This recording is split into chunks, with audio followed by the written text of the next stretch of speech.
Merry Christmas in advance. I know it's still Advent, but consider this an early Christmas present. For the next 2 weeks, I'm going to present two special bonus episodes of Saturday Cappuccino with the Saints, dealing with what I think is the real war on Christmas that has been waged in this country for a long time. Primarily about this myth that has arisen over the last few years about Christmas essentially being warmed over paganism. It irritates me every year, and I thought this is a good time while we're in the holiday season to address some of these issues straight on. And at this time of year especially, one is filled to the absolute brim with Yuletide nostalgia. It floods over everyone during the Christmas season like an eggnog tsunami. And so many of our warm feelings about this season go back to scenes we remember from our childhood. The excitement of Christmas morning, the wonder and awe of seeing the Christmas tree lit up for the first time, the unbelievable and eternal anticipation of waiting for Santa to bring our gifts. These memories are burned into our minds and stay with us for life. And for many of us, one of our fondest memories are of when we remember going to church with our parents on Christmas Eve. It is definitely one of mine. I was an altar boy as a little kid, so I had a little anxiety around Christmas Eve about my duties that mixed in with the tremendous excitement I had about the holiday. Some of the most profound religious experiences of my life happened when I was a child, and it happened at midnight mass, and really are not able to be described in material terms. They were more ethereal and transcendent, and were one of those times in my life where I felt the closest to the divine. Not that there is anything that happened, so to speak, but it was experienced, and it was definitely real. In fact, been nothing that has ever been more real than that. And I remain grateful to both my parents, long dead now, who took me to church all those years ago. In that, they gave me a gift that is beyond calculation. And I know some of you watching this episode are parents or grandparents, and I cannot stress how important it is to take your children to church. I don't have children. Mary and I were not so blessed. But I do know that kids learn from watching what you do more than anything else. Some people in my generation, I'm at the older end of Generation X, made the huge mistake of treating religion as something that is just a personal thing and something for the kids to figure out later on their own when they grow up. This is a monumental error. You don't let little Johnny or Janie figure out about electricity or how to drive the car on their own. They have to be taught. And the lesson of who God is, who Jesus is, and what the whole point of life is the most important thing there is for a parent to teach a child. In fact, can there be anything even remotely more important than those subjects? And kids learn best by watching what you do. And the value they receive, especially as young children, of seeing their parents go to church is incalculable. And I know many of you, no doubt, have done this. You've taken your children to church, but remain worried about the faith of your children despite taking them to church. We all know the story. Everyone has heard or experienced it, either first or second hand. Good parents raise their children right, take them to church, teach them Christian values, and send them off to college. And then, whammo, it all falls apart. For kids today, during their first semester of college especially, they are going to be buffeted by wave after wave of unrelenting attacks on their Christian faith. It is not a breaking news story to say this, because it's inarguably true. I know everyone watching today has either a personal story they could tell about this or know of someone who has. It is so common as to become almost cliche. The higher education system in this country is overwhelmingly and overtly hostile to religion in general and to Christianity in particular. And it isn't even the big so-called liberal colleges that are the problem. Even smaller conservative institutions are filled with teachers who are not only not Christian, but are openly dismissive and mocking of it. I mean, here's a case in point from a recent news story. When the new chaplain of Harvard University was appointed, and this is Harvard, America's oldest and most prestigious university, when he was appointed, it turns out he was an atheist. We have definitely entered into the Fonzie has jumped the shark territory. I mean, it sounds like some sort of sick joke, an atheist chaplain. And look, I don't say that atheists can't be college professors. Of course they can. But I would think the one qualification you would have to be a chaplain, whose job it is to assist people with their faith in God, would be actually to believe in God. The fact that no one at Harvard thought it strange at all to appoint an atheist to this position tells you all you need to know about that institution and where we are right now. And so when you send little Johnny or Janie off to school, they are going to be marinating deep in this secular stew, populated and led by these sorts for a while. And what happens when they are in that mix, I'm afraid to say, is not good. And some of you right now might be experiencing this. This might be the first time the kids have come home from school for Christmas break, and some uncomfortable conversations may have already taken place over the last week or so. A damning statistic is the following. 2/3 of those kids who attended church regularly for at least a year when they were teenagers say they dropped out of the faith for at least a year as a young adult. And some of those conversations that you may have had with your wayward children that just came home from college and no longer believe in God are just side skirmishes in what I think is the real war on Christmas. There is the war on Christmas that Bill O'Reilly talks about, a side effect of the secularization of our culture. And we will talk about that later in this program. But that is largely a sideshow to the main assault. The primary front in the war on Christmas is the general onslaught of nonsense that is being taught in many colleges, shown in countless documentaries, and flooding innumerable internet chat rooms about the origins of Christianity in general and Christmas in particular. This time of year especially seems to smoke the trolls out of their caves, and they release their barrage of myth, foolishness, and downright error about Christmas. It must be all the holly and merrymaking that gets them all stirred up. Who knows? But because it goes largely unchallenged by many believing Christians, because they are unaware of what myths about Christmas are being spread, they do not know how to respond to some of these completely fallacious charges about Christmas. And these myths then get set in stone in the minds of many of our young people. So today, as we are right at the beginning of the Christmas season, is a good time to start to fight back against some of this insanity. So, get your battle gear on, man your posts, and let's fight back against the war on Christmas starting now. And I'll be honest, this one hurts a bit, as I was such a huge fan of the History Channel in its early days. Sadly, however, the decline in that network is terminal. And the only thing that is not shown on the History Channel is history. There's lots of ice road truckers and storage wars, and of course ancient aliens, which I'm always complaining about, but very little history. And it is almost guaranteed, sometime during the next week or so, while we are still in the Christmas season, yet another History Channel documentary, and you can't see my hands, but I'm putting documentary in scare quotes intentionally, it will drop. So, be warned about these.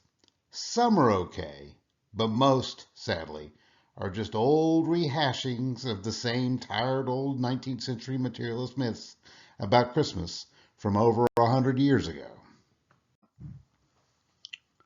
And here is a general guide to follow. Any religious documentary about Christianity or a Christian holiday such as Christmas that features as their star presenters these experts that you see on the screen. Bart Ehrman, that you see on the left, Elaine Pagels in the middle, or John Dominic Crossan on the right, is guaranteed to be hostile to Christianity.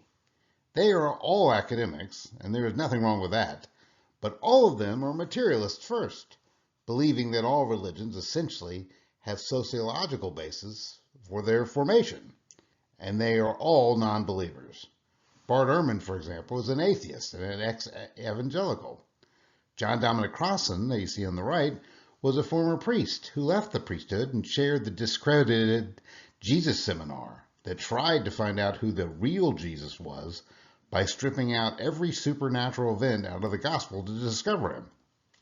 As a side note, taking out all the supernatural events relating to Jesus is the one surefire way to find out who Jesus was not who he actually was. Elaine Pagels in the middle is an academic who specializes in the study of Gnosticism, and so therefore will always tend to weave that ancient heresy into the record as the true Christianity that was squelched by the early church. It is her main bell that she is always ringing. So it's good to know these things up front, because too often these three are presented as the definitive voice of Christianity in documentaries showing on television. The only example I can give to show of how crazy this is to say, look, you wouldn't want to watch a cooking show on how to prepare pork barbecue by a group of vegan chefs. They might skew the recipe a bit. And these three are the vegan barbecue experts of the Christian world. As for me, I'm not a big fan of tofu barbecue. I would rather have the real thing. And myths and errors about Christmas and the origins of Christianity start from places like the History Channel or in the faculty lounges of secular universities and eventually escape the lab and run wild on the internet.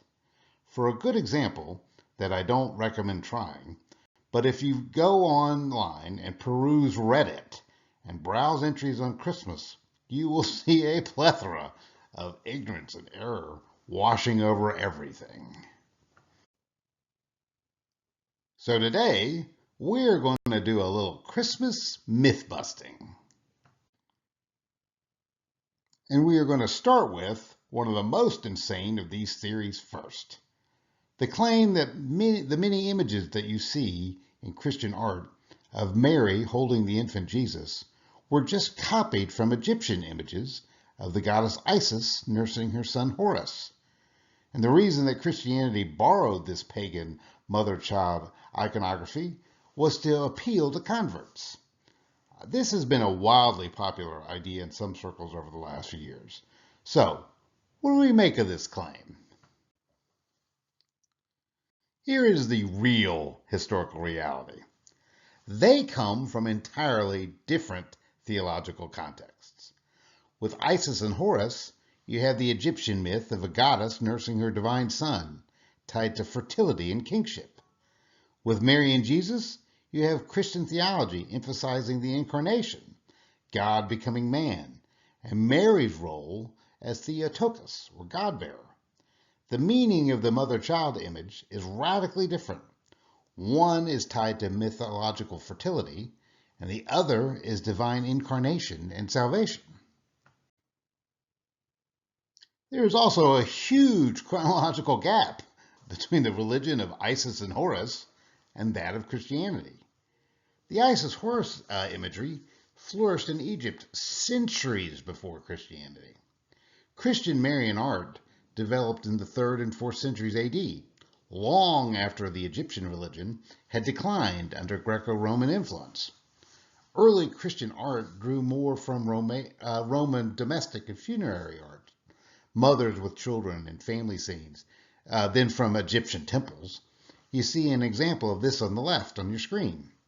Roman portraiture and sarcophagus often depicted mothers holding infants. Early Christians adopted this familiar motif to express theological truths. The earliest images of Mary and Jesus are from the catacombs in the 3rd century, such as the one you see here, and look stylistically Roman, not Egyptian. There is no textual or archaeological evidence that Christians consciously copied Isis' imagery. The similarity is explained by the universality of the mother-child motif, which appears everywhere across all cultures. I mean, saying that showing a picture of a mother holding her infant in her lap is a ripoff of Horus and Isis is a pretty wide charge. There are a huge number of pictures in the world like that. No doubt some of you watching have had one taken of you, where you are either the baby or the mother in the picture. I doubt you thought about Horus and Isis when you set up the shot. The claim is, on its face, ridiculous. It would be like saying Zeus was a man, Jesus was a man, so therefore Jesus is a knockoff of Zeus. This is just lazy, stupid, and wrong. So the question is, why does this myth persist? I mean, one, the visual resemblance, mother holding child, makes for a striking comparison, and the poses do look similar. But as I pointed out, millions of other mother-son portraits also look like that. But I digress. But the biggest one is this. Modern writers just assume Christianity borrowed everything from paganism. They cannot imagine any other cause for a religion to come about. And this just oversimplifies cultural history. And the claim is repeated in popular media, such as the History Channel, sadly, even though most scholars that really know the subject completely reject this claim. Images of Mary and child were not borrowed from Isis and Horus depictions. They arose from Roman artistic traditions and Christian theology of the Incarnation. The resemblance is superficial, just like any mother-child photo or picture, reflecting the universal human motif of motherhood, not direct pagan influence. Isis is a fertility goddess. Mary is a human mother chosen by God. Marian art grew out of Roman domestic portraiture and funerary scenes, not Egyptian temple art.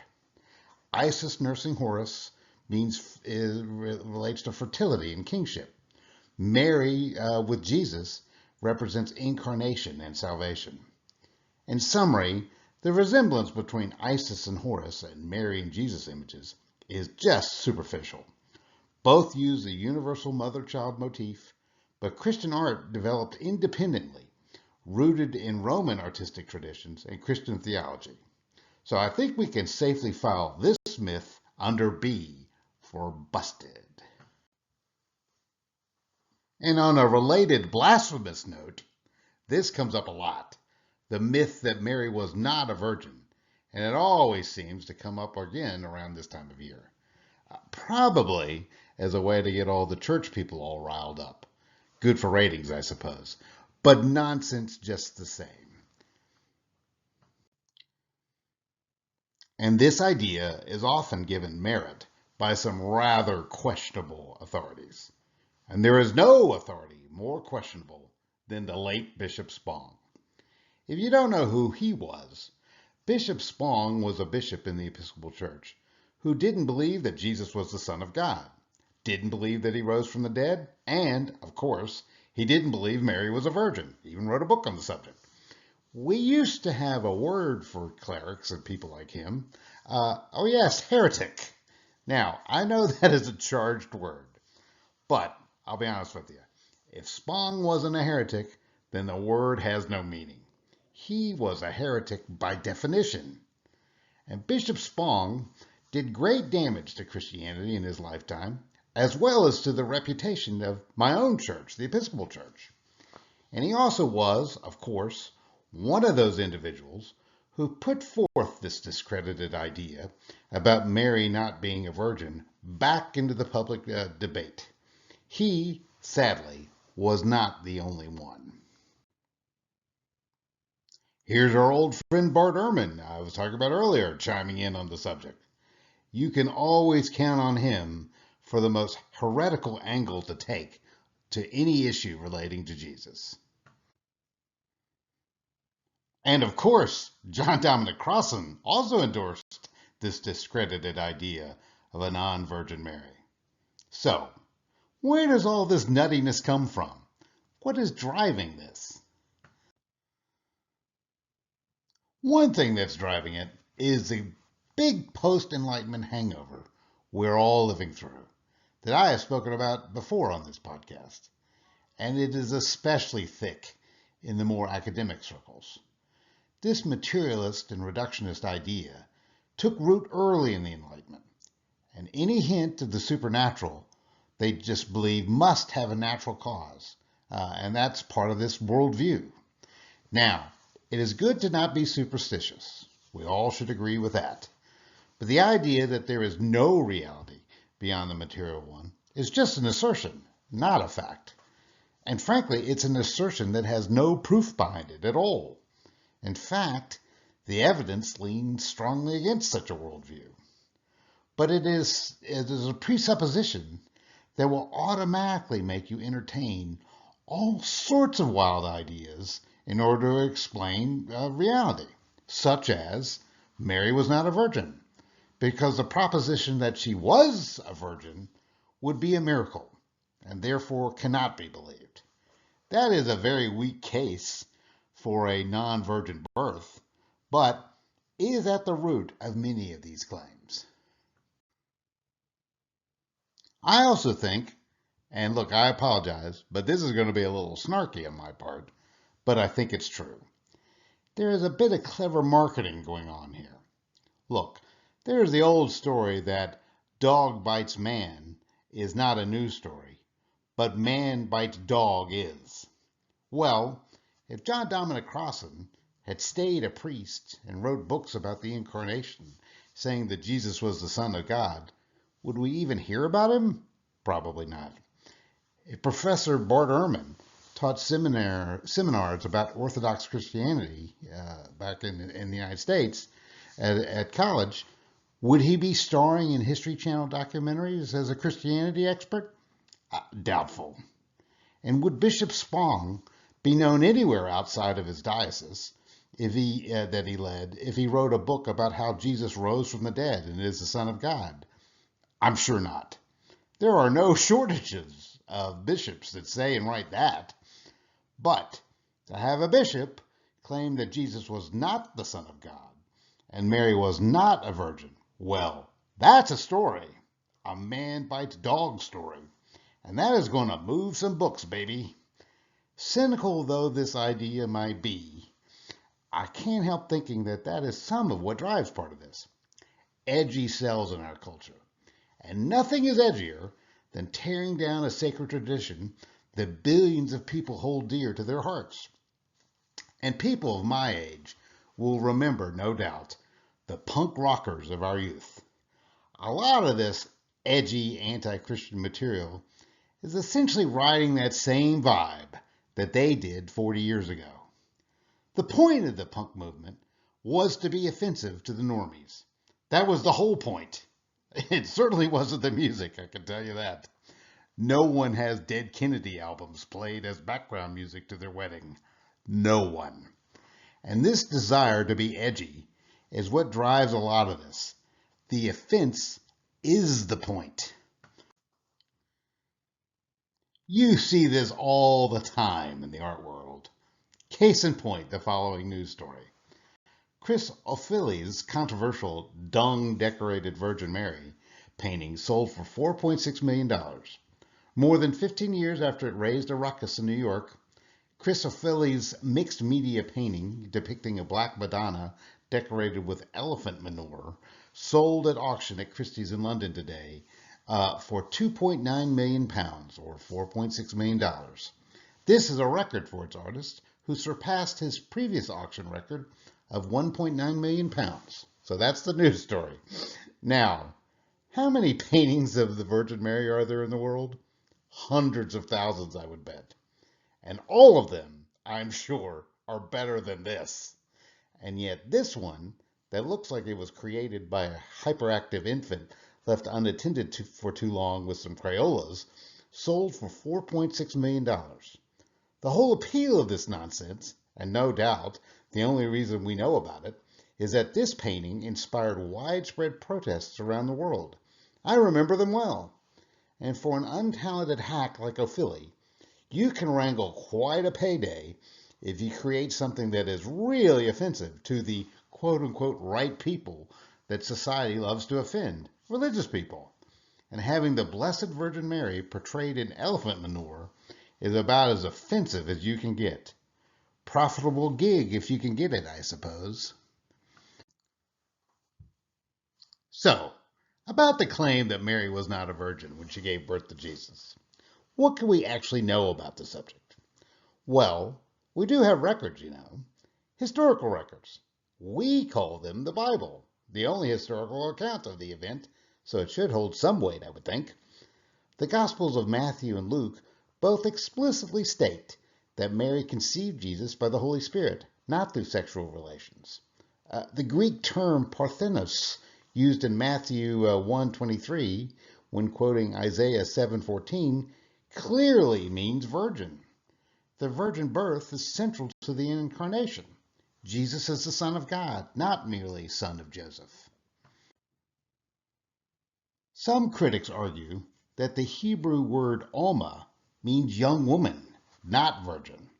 However, in Jewish usage, Alma, referred to as a young woman, presumed to be an unmarried woman and thus a virgin. The Septuagint rendered Alma as Parthenos, which means virgin, showing that Jewish translators before Christianity understood it that way. Mary was a virgin.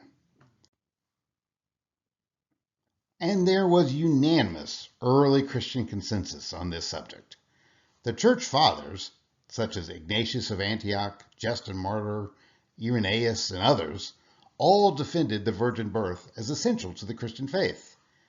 There's also no rival tradition. There is no evidence of an early Christian group teaching that Mary was not a virgin. The skepticism about it only arose centuries later. There is also immense theological importance to this question. The virgin birth is not about biology alone. It symbolizes divine initiative. Salvation comes from God, not human effort. Jesus' birth marks a new beginning, echoing Genesis, and it was a fulfillment of prophecy. Isaiah's sign of a virgin conceiving was seen as being fulfilled in Mary.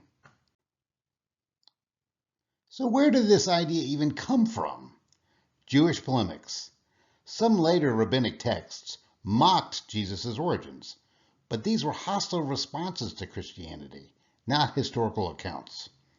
In an ironic way, the fact that these hostile Jewish sources chose to attack Christianity on this point kind of proves that Jesus was actually born of a virgin. People certainly believed it widely enough to have them feel that they had to address the issue. And they even went so far as to invent an entire backstory to Jesus' birth. This particular story, a very old slur on Jesus and Mary, has been quote-unquote rediscovered lately, but it is not new. It is very old and was dealt with thousands of years ago. It is the hostile anti-Christian legend in antiquity that claimed that Mary was impregnated by a Roman soldier. It arose in Jewish polemics against Christianity and was later repeated by some pagan critics. Here are the origins of the legend. In the rabbinic texts known as the Talmud, written hundreds of years after Jesus' resurrection, many passages were written in response to the explosive growth of Christianity that was alarming the rabbis.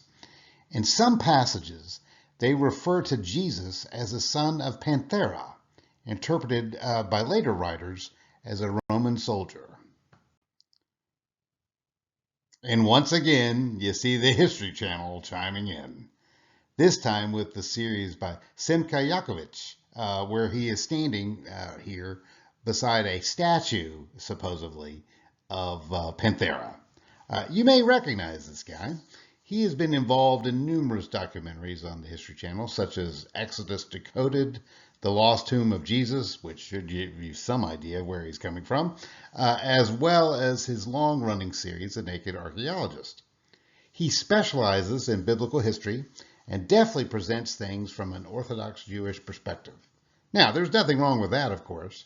And by the way, his Exodus Decoded was an excellent series.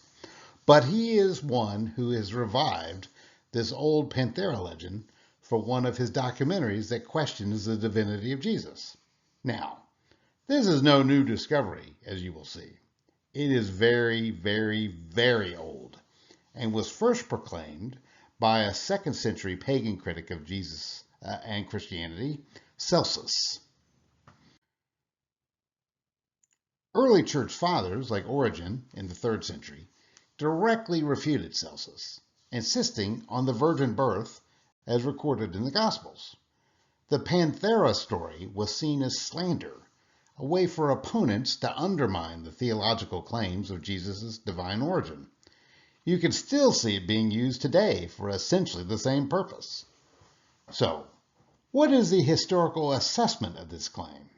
Well, pretty weak. In fact, non-existent. There is no evidence outside of these hostile sources for this claim. None at all. The story reflects mockery and polemic, not historical fact. Scholars generally agree that it was a way for opponents to explain away the virgin birth by substituting a scandalous alternative that they would hope would catch fire. Justin Martyr, in 150 AD, in his dialogue with Trypho, acknowledges that some Jewish opponents accuse Jesus of being illegitimate. He counters by affirming the prophecy of Isaiah 7:14, a virgin shall conceive, and insists that Mary was conceived by the Holy Spirit. His defense shows that the virgin birth was already under attack at an early date, but also firmly upheld by Christians. Origen, who we were talking about just a little bit ago, in 248 AD, also addressed this issue early on. In his book Against Celsus, Origen responds to the pagan philosopher who repeated the slander that Jesus was the son of a Roman soldier named Panthera. Origen calls the claim a malicious invention, noting that it appears only in his hostile sources, not in any historical records. He argues that the gospel accounts are consistent, widely accepted, and rooted in prophecy, while Celsus's story is contradictory and implausible. Other fathers of early Christianity chimed in. Ignatius of Antioch, friend of the show, in his letters, he emphasized Jesus' birth of the Virgin Mary, showing that this was a core belief of the earliest Christian generations. Irenaeus in 100 AD, in his book Against the Heresies, defends the virgin birth as essential to the doctrine of salvation. Christ as the new Adam, born of the new Eve. The Panthera story was never part of Christian tradition. It was a hostile rumor. Church fathers consistently refuted it with scripture, theology, and reason, affirming Mary's virginity as central to the incarnation. The virgin birth was defended not as a peripheral idea, but as a foundational truth of the Christian faith. So, the idea that Mary was not a virgin is a modern skeptical claim with some very old polemical roots. And when we look at the historical, linguistic, and theological evidence, it just doesn't hold up. The legend of a Roman soldier impregnating Mary was a slander spread by opponents of Christianity. Early church fathers like Justin Martyr and Origen directly confronted it, showing that the virgin birth was universally affirmed by Christians and defended against hostile polemics. So, yet another myth has been busted. And here's a big myth about Christmas that really needs busting. Probably the biggest of them all. The notion that Christmas is merely a repackaged pagan holiday. The idea has circulated wildly in popular culture and media.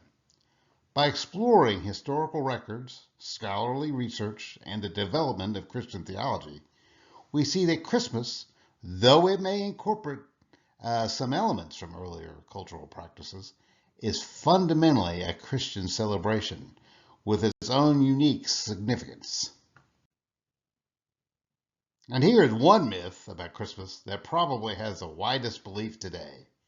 The myth that Christmas is just warmed over Saturnalia.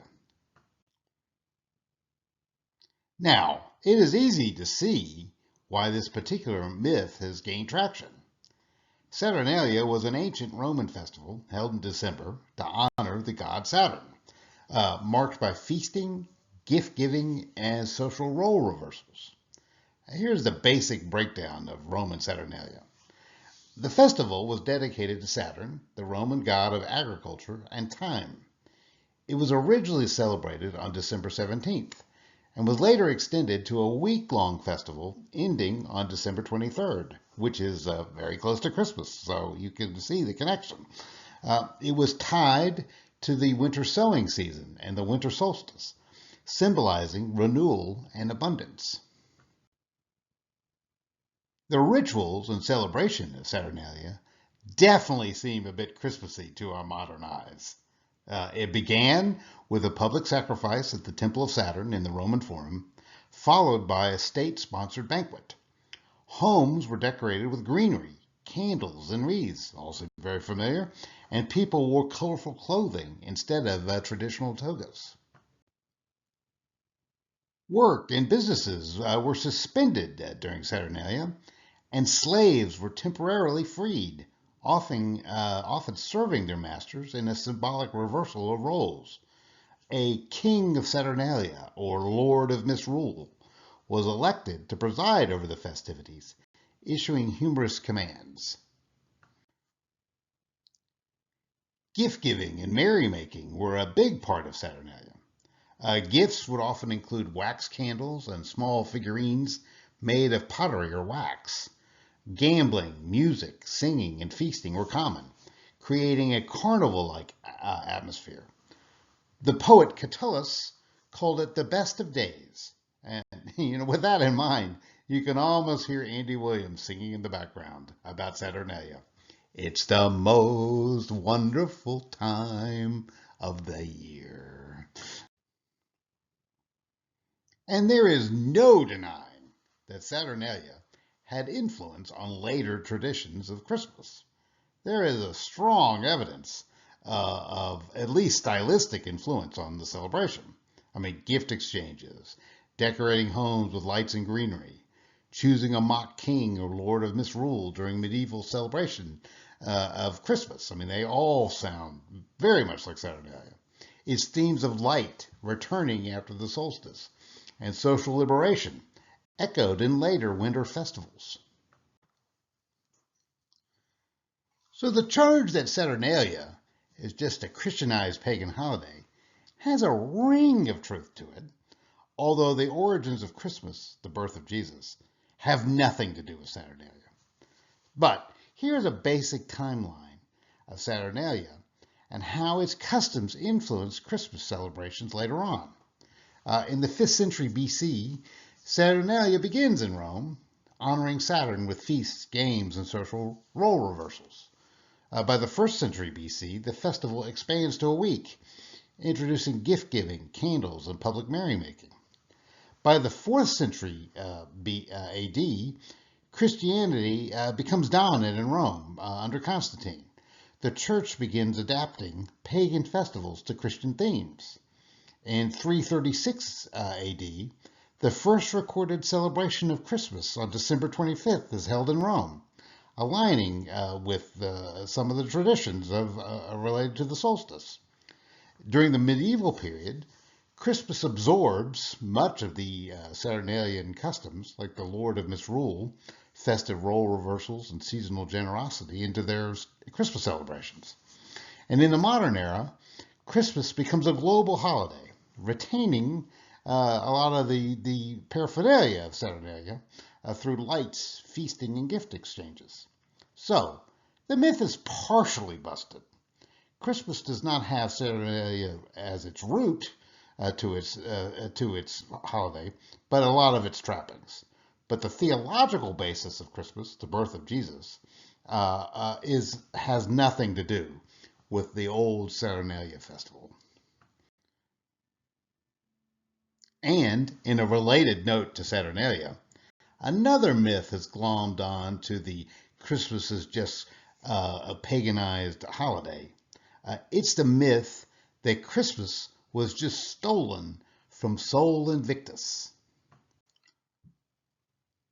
Sol Invictus means unconquered sun, and he was a solar deity elevated to prominence by the Emperor Aurelian in 274 AD, who made Sol Invictus the central figure in the Roman state religion. Polytheism by that time was already dying out in Rome, and Sol Invictus was the pagan attempt to create a monotheistic religion to replace the old dying polytheistic one. I have no doubt the widespread growth of Christianity during this time was part of this move on Aurelian's part. And the new god, Sol Invictus, was celebrated as part of the old, at that time, Saturnalia festival. The timing was just right. The symbolism was already there: light, renewal, and cosmic order, especially as the days began to lengthen after the winter solstice.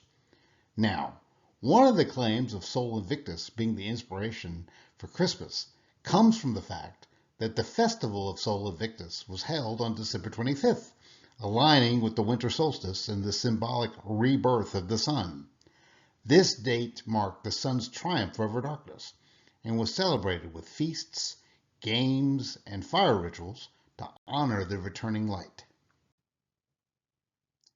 And Constantine the Great, the first Christian Roman emperor, before his conversion to Christianity, originally was a follower of Sol Invictus. So, no doubt that had some effect on the eventual celebrations of Christmas. You can see Constantine the Great's original devotion to the cult of Sol Invictus on coins that he minted in 315 AD. And related to the myth of the pagan origins of Christmas, or even Christianity itself, comes from the cult of Mithras, a rival faith to Christianity in the early years of the church.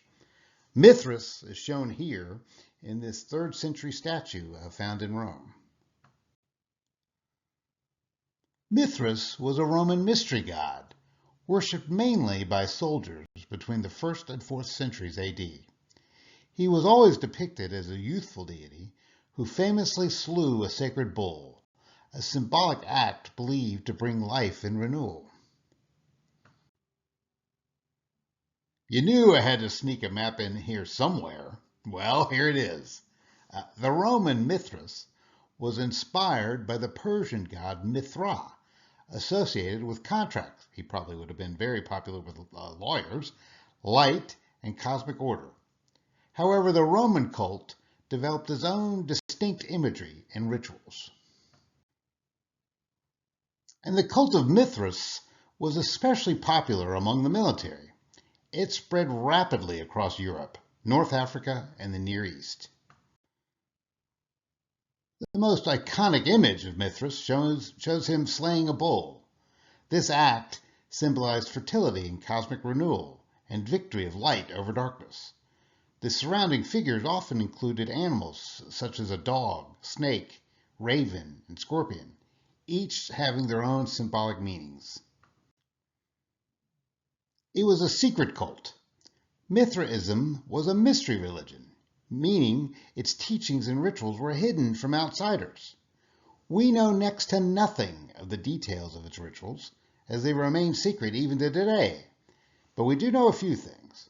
Followers advanced through 7 levels of initiation, each with symbolic tests and meanings. Worship took place in underground temples called Mithraea, designed to resemble caves. These survive in large numbers across the Roman world. Mary and I toured one when we visited Rome many years ago, and it was fascinating. Rome is such an amazing city. In the same building, you have a 14th century church on the ground floor, a 9th century church in the basement, and another level down, you had one of these Mithras temples, all in the same building, one on top of the other, covering 2,000 years in one structure. And it's incredible. Communal meals were shared at these temples, and ritual banquets were central, echoing themes of fellowship and divine feasting. You can see how this seems Christian-y, doesn't it? Like communion. An interesting side note here, and related to Christmas, note the hat on Mithras. This is a Persian hat called a Phrygian cap. You see that same hat on the three kings depicted in Ravenna on the right, indicating the belief in the early church that the wise men from the east originally came from Persia. Mithras was associated with the sun, justice, and war, and was seen as a protector of truth and cosmic order. He is often depicted wearing one of these Phrygian caps, symbolizing his Eastern origins. His role as mediator between gods and humans made him especially appealing to Roman soldiers. Popular memes and articles argue that Christians copied Mithras, a Roman mystery cult deity, by celebrating Jesus' birth on December 25th.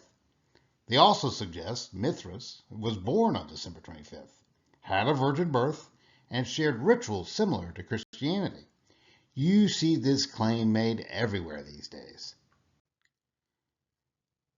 So how do these claims stack up to historical reality? Not well. Uh, for example, everything you see on this meme that floats around on the internet every year at this time is completely wrong. There is no December 25th birth date for Mithras. Ancient sources never gave Mithras a birth date. Mithras was said to have fully emerged, grown from a rock, not born of a virgin. A wild stretch to turn this into a virgin birth parallel. And the idea of December 25th as Mithras' birthday comes from modern misreadings of New Age writers, not ancient texts. There was no star in the east. That's complete fiction. He did not have 12 disciples. We know nothing about the cult of Mithras from the sketchy historical records that we have. He was not dead for 3 days or resurrection. That's just completely reading Christianity back into the tale of Mithras, not the other way around. So how was the link made between Jesus and Mithras in the first place? There is some shared symbolism.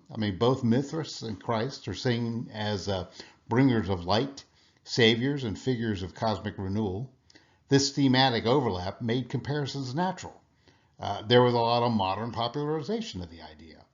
The idea gained traction in the 19th and 20th centuries when scholars and later popular media, such as the History Channel, no doubt, suggested that Christianity borrowed from Mithraism.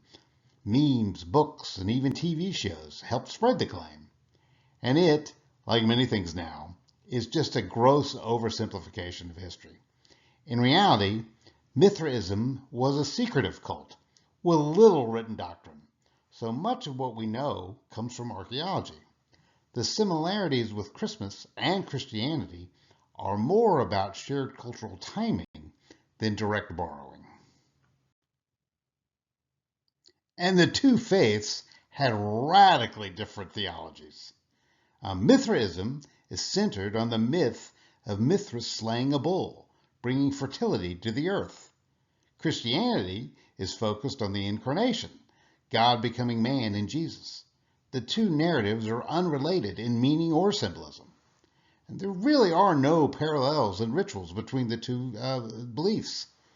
Claims of Mithras having Last Suppers, resurrection, or virgin births are speculative reconstructions from fragmentary evidence that's sketchy at best. If anything, people are reading Christian rites back into Mithras rather than the other way around. Mithras came into Rome well after Christianity was all over the empire, So it would have not been influenced by Mithras, but Mithras was influenced by it. The scholarly consensus is that Mithraism and Christianity were distinct religions with little overlap in belief systems, beyond both existing in the Roman Empire at roughly the same time. Now, why does this myth persist? The idea was popularized by 19th and 20th century writers and repeated in modern memes. And it appeals to a certain type to the notion that Christianity borrowed everything from paganism. But historians that are alert to these things consistently reject this as an oversimplification. So in summary, Mithras was not born on December 25th, had no virgin birth, and his cult did not inspire Christmas. The date of Christmas comes from Christian theological reasoning, as you will see later, not pagan imitation. So once again, another myth, the Mithras myth, has been busted. Both Mithras and Sol Invictus are associated with the Saturnalia, which is the main point of confusion and contact with Christianity, as we discussed earlier. So the evidence is clear. Christmas did not borrow from Saturnalia in beliefs, though the two festivals overlapped in time and shared some cultural practices like feasting and gift-giving. The theological roots of Christmas are distinct, centered on the incarnation of Christ rather than pagan revelry. And there are a lot of differences, obviously, between Christmas and the Saturnalia.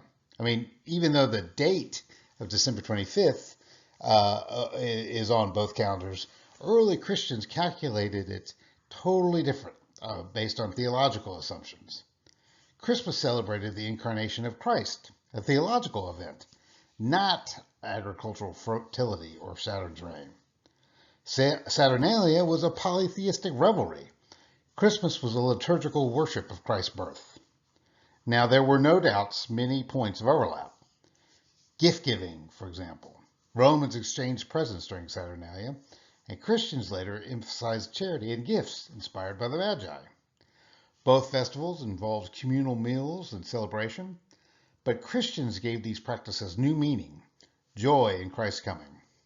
Because Saturnalia ended near December 23rd, and Christmas was celebrated on December 25th, the proximity of the two dates led to cultural blending in practice, though not in origin. So, why does this myth persist? Well, one is the chronograph of 354, which was an early Roman calendar, lists both Sol Invictus on December 25th and Christmas, fueling speculation of borrowing. Modern writers often conflate Saturnalia with Sol Invictus, assuming Christians just simply copied the pagan festivals. Historians emphasize, however, that while Christians lived in a pagan world and adapted some customs, the theological foundation of Christmas was completely independent. And at the root of a lot of these myths about Christmas being borrowed from the pagans really stem from the fact that Christmas is on December 25th. And everyone just assumes that date was chosen to match up with Sol Invictus or the Saturnalia or some other solstice-related festival. And, on the face of it, that seems like that's plausible. But the real story of why December 25th was chosen as the birthday of Jesus is largely an unknown one to most Christians today. It is an interesting tale and has nothing to do with pagan rituals, Sol Invictus, or bull-slaying Persian gods. But because December 25th, Christmas, is right around the winter solstice, it really is ripe for this sort of myth-making. The winter solstice is always a big deal in every culture.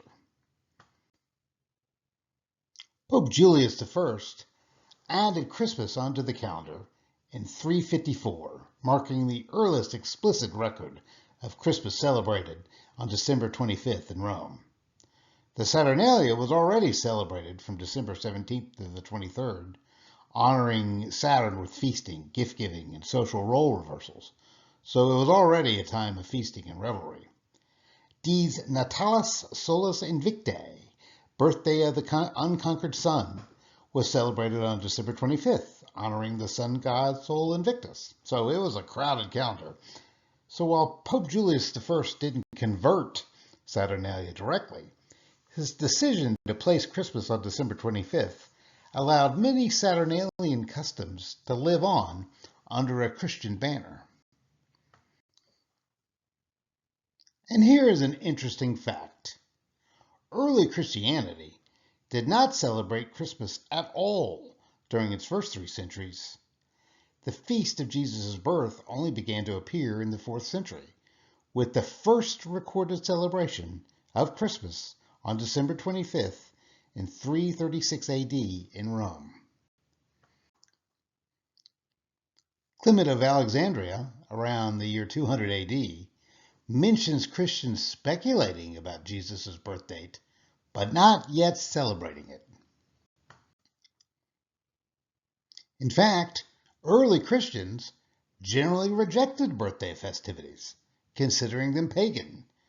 Church fathers like Origen mocked the practice, noting that only sinners like Pharaoh or Herod celebrated birthdays. Ancient Jews did not commonly celebrate birthdays, especially not in the way the Egyptians, Greeks, or Romans did. While birthday observances weren't forbidden, they were rare and often reserved only for royalty or special milestones. The Hebrew Bible does not describe any birthday parties among ordinary Israelites. The only explicit birthday celebration mentioned is Pharaoh's in Genesis 40, verse 20.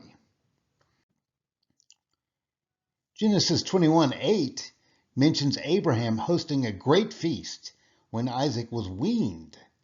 Some rabbinic sources interpret this as a second or third birthday celebration, marking Isaac's survival past infancy. Jeremiah cursed the day of his birth in Jeremiah 20, verse 14, and Job lamented his own in Job 3, verse 1, suggesting that birthdays were not usually viewed as joyful occasions. Birthday customs were seen as pagan. Egyptians, Persians, and Greeks celebrated birthdays with feasts and rituals. Rabbinic authorities were cautious about adopting such customs, sometimes labeling them as hukat goyim, otherwise known as customs of the nations. In ancient Jewish culture, a child's weaning around age 2 or 3 was often marked with a feast, especially if the child was long awaited or born under special circumstances.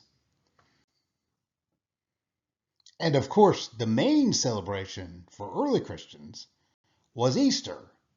Jesus' passion and resurrection was central to the faith, not his birth. They did not celebrate his birth at all. Before Christmas emerged as the holiday we kind of know it as today, Christians honored Epiphany on January 6th in a major way, celebrating Jesus' baptism and sometimes his birth together in this combined holiday. And don't forget, the Gospels of Mark and John have no nativity stories at all. Easter was the point. In fact, it was the whole point. And the day of one's birth for early Christians was not even remotely as important as the day when life really begins, the date of one's conception.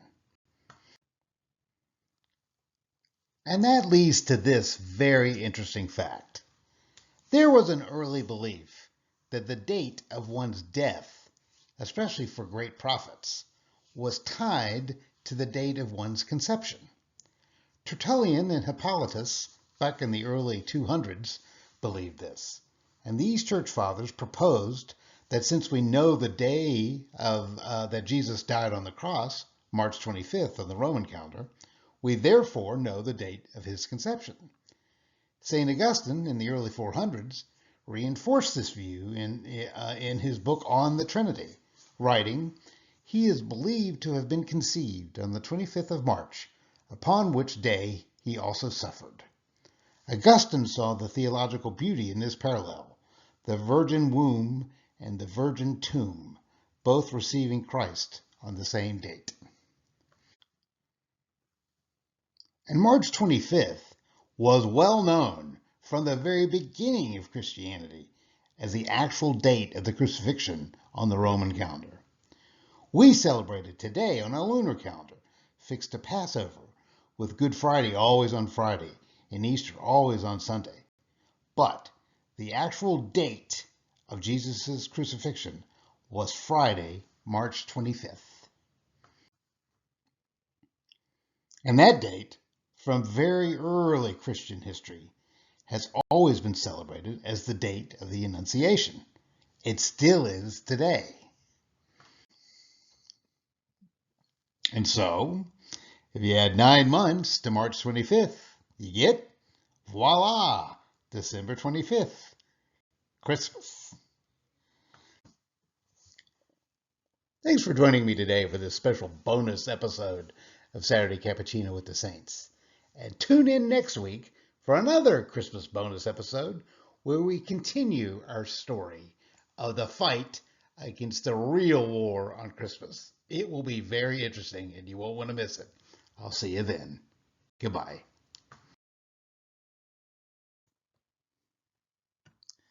Thank you for spending your Saturday morning with us. Next week, we'll be exploring yet another hero from our Christian past. So be sure to tune in.